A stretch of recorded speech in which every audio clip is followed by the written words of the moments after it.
రాజు కావ్య రేవతి ఇంటికి వచ్చింటారు. రేవతి కొడుకు దగ్గర మాట్లాడి ఇంటికి వెళ్తుంటారు. రాజు ఉండి వెళ్ళసిన రాజు అంటాడు, సరే మావయ్య అంటాడు. కావ్య కూడా అంటుంది, సరే అక్క అని అంటాడు. రేవతి ఉండి వాళ్ళ బాబుని చూస్తూ ఉంటుంది. వాళ్ళ భర్త ఉండి రేవతిని చూస్తూ ఉంటాడు. రేవతి ఉండి వాళ్ళ కొడుకుని చూసి అలానే ఏడుస్తూ ఉంటుంది. వాళ్ళ మొగుడు ఉండి, రేవతి నువ్వు కాచాల్సింది కన్నీళ్ళు కాదు, ఆనంద బాష్పాలు అని వాళ్ళ భర్త అంటాడు. ఆ మాటకి రేవతి ఉండి నవ్వుతూ ఉంటుంది. కళ్యాణ్ అప్పు వచ్చి డాక్టర్ దగ్గర కూర్చుంటారు. అక్కడ ఉన్న కళ్యాణ్ నుండి అప్పుకి ఇలా చెప్తాడు, రిపోర్ట్స్ అంతా బాగానే వస్తాయి చూడు అని చెప్తాడు. అక్కడ ఉన్న అప్పు నవ్వుతూ ఉంటుంది. డాక్టర్ కూడా నుండి కంగ్రాట్స్ అండి, బేబీ హెల్త్గా ఉంది అని అంటుంది. అప్పుడున్న అప్పు ఉండి నవ్వుతూ ఉంటుంది. ఆ మాటకి కళ్యాణ్ ఉండి నాకు ముందుగా తెలుసు మేడం అని అంటాడు. ఆ మాటకి మేడం ఉండి ఏం తెలుసు అని అంటుంది. నా పొట్టి కడుపులో ఉండేది నా కూతురు హెల్తీగానే ఉంటుందని నాకు తెలుసు మేడం అని అంటాడు. ఆ మాటకి అప్పు ఉండి కళ్యాణ్ వైపు చూసి నవ్వుతూ ఉంటుంది. డాక్టర్ ఉండి నేను డాక్టర్ని, నాకే ఇప్పుడు తెలుసు, నాకిన ముందు మీకు ఎలా తెలుసు అని డాక్టర్ అడుగుతూ ఉంటుంది. ఆ మాటకి కళ్యాణ్ నుండి నాకెలా తెలుసు మేడం, మీరు చెప్పిందంతా నేను ప్రిపేర్ చేసినాను కదా, అన్నీ పర్ఫెక్ట్గా ఉన్నప్పుడు బేబీ కూడా పర్ఫెక్ట్గా ఉంటుంది కదా అని అంటాడు. డాక్టర్ ఉండి ఎన్ని తెలిసిన మీరు చెకప్కి ఎందుకు వచ్చారో హాస్పిటల్కి అని అంటుంది. ఆ మాటకి అప్పు ఉండి నవ్వుతూ ఉంటుంది. ఆ మాటకి కళ్యాణ్ నుండి వెరీ సింపుల్ మేడం, మనకి కారు ఉంటుంది అనుకో, తనకి దెబ్బ తగిలిందనుకో మేము హాస్పిటల్కి దగ్గరలో ఉన్న తీసుకువెళ్తాము. డాక్టర్ ఏం చెప్తారు, పర్లేదు తగ్గిపోతుంది అని చెప్తారు. అది మేము నమ్ముతాము, ఎంబీబీఎస్ చెప్తేనే నమ్ముతాము అని చెప్తారు. ఆ మాటకి మేడం అలానే వింటూ ఉంటుంది. ఇది అంతే, ఫ్యామిలీ డాక్టర్ చెప్తేనే నమ్ముతాము అని చెప్తాడు. అందుకే నేను చెప్తే మా అప్పు నమ్మదు కాబట్టి అందుకే మీ దగ్గర పిలుచుకొని రావాల్సి వస్తుంది అని అంటాడు. డాక్టర్ నవ్వినాక మీ ఆయన చాలా జోకులు బాగానే వేస్తున్నారు అప్పు గారు అని అంటాడు. ఆ మాటకి కళ్యాణ్ నవ్వుతూ ఉంటాడు. అప్పుండి ఇంట్లో కూడా ఇట్లే మేడం ఏదో ఒకటి నవ్విస్తూ ఉంటాడు. కొన్నిసార్లు అయితే అతి ప్రేమతో విసుగుస్తూ ఉంటాడు అని చెప్తుంది.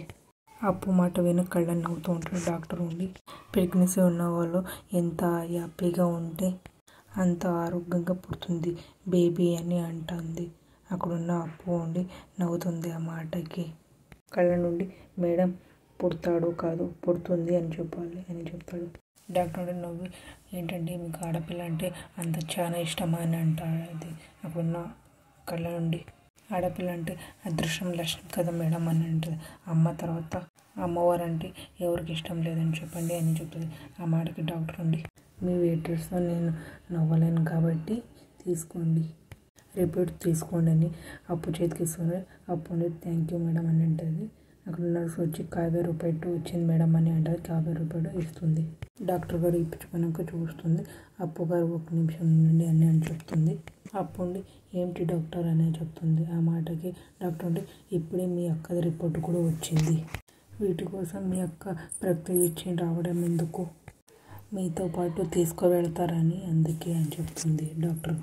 అప్పుండి అలాగే డాక్టర్ అని అంటుంది. అక్కడున్న కళ్యాణ్ నుండి మా వదిన రిపోర్ట్ అంటున్నారు, ఏమైనా ప్రాబ్లం అని అడుగుతాడు. అక్కడున్న మేడం ఉండి అదేం లేదు, ఊరికి నార్మల్ చెకప్ అంతే అని చెప్తుంది. 1 నిమిషం నుండి నేను చెక్ చేసి ఇస్తాను అని చెప్తాది. అక్కడున్న కళ్యాణ్ సరే మేడం అని అంటాడు. మేడం ఉండి 50 రూపాయలు చూస్తూ ఉంటాడు. ఇప్పుడు చూసి ఒక్కసారి షాక్ అయిపోతుంది. అక్కడున్న కళ్యాణ్ ఉండి మేడం వైపు చూస్తూ ఉంటాడు. అక్కడున్న మేడం ఉండి అలానే వెనకలు పేసి అట్లనే చూస్తూ ఉంటుంది. మళ్ళీ షాక్ అయ్యి కళ్యాణ్ నుండి ఏంటి డాక్టర్ ఏబిసిస్ ఓకే అని అంటాడు. అప్పుండి డాక్టర్ రిపోర్ట్స్లో ఏం ప్రాబ్లం లేదు కదా అని అడుగుతుంది. ఆ మాటకి డాక్టర్ ఉండి ప్రాబ్లం ఉంది అప్పు గారు అని డాక్టర్ చెప్తుంది. ఆ మాటకి అప్పు షాక్ అయిపోతుంది. కళ్యాణ్ కూడా షాక్ అవుతాడు. అప్పు ఉండి ఏమంటున్నారు మేడం అని అడుగుతూ ఉంటుంది. అవును, మీ అక్క గర్భసంచి చాలా వీక్గా ఉంది, తను డెలివరీ వరకు బిడ్డని మోయలేదు అని అంటుంది డాక్టర్. ఆ మాటకి అప్పు ఒక్కసారి షాక్ అయిపోతుంది. ఆ మాటకి కళ్యాణ్ కూడా షాక్ అయ్యాలని చూస్తూ ఉంటాడు. రాజు ఉండి కావ్యకి రూమ్లో పాలు తీసుకొని వస్తూ ఉంటాడు, పాలు ఇస్తూ ఉంటాడు. శ్రీమతి గారి చక్కెర పాలు అని అంటాడు. రాజు అక్కడున్న కావ్య ఉండి ఏంటంటే పాలు ఇలా ఉన్నాయని అడుగుతుంది కావ్య అక్కడున్న రాజు ఉండి. ఇప్పుడే మీ అమ్మ కుంకుమ పువ్వు తీసుకొని ఇస్తాను, దాంట్లో నా కూతురు నారగా ఎర్రగా నీళ్ళగా బుర్రగా పుట్టాలని కొంచెం ఎక్కువ వేసినానని చెప్తాడు. రాజు ఉండి కావ్య కడుపుకి ముద్దిస్తాడు. ఆ ముద్దు చూసి కావ్య ఉండి నవ్వుతూ ఉంటుంది, సంతోషపడుతూ ఉంటుంది. కావ్య రాజు నవ్వుతూ ఉంటారు. రుద్రాణి రావుల నుండి మాట్లాడుకుంటూ ఉంటారు. నీ కూతురు ఈ ఇంటికి వారసులు అవుతుంది అని చెప్తాయి. ఎలా అవుతుంది మమ్మీ, వాళ్ళు కూడా పిల్లలు పుడతారు కదా అని రావులు అంటారు. ఆ మాటకి రుద్రాణి ఉండి పుట్టకుండా చేసే ఐడియా నా దగ్గర ఉంది అని అంటారు. ఆ మాటకి రావులు ఒక్కసారి షాక్ అయ్యి వాళ్ళ అమ్మ వైపు చూస్తూ ఉంటాడు. రాజు ఉండి కావ్యకి దుప్పట్ట కప్పుతూ ఉంటాడు. కావ్య ఉండి రాజు వైపు చూసి నవ్వుతూ ఉంటుంది. మీకు ఇష్టమైతే లైక్ చేయండి, సబ్స్క్రైబ్ చేయండి, కామెంట్ చేయండి, షేర్ చేయండి. Thank you.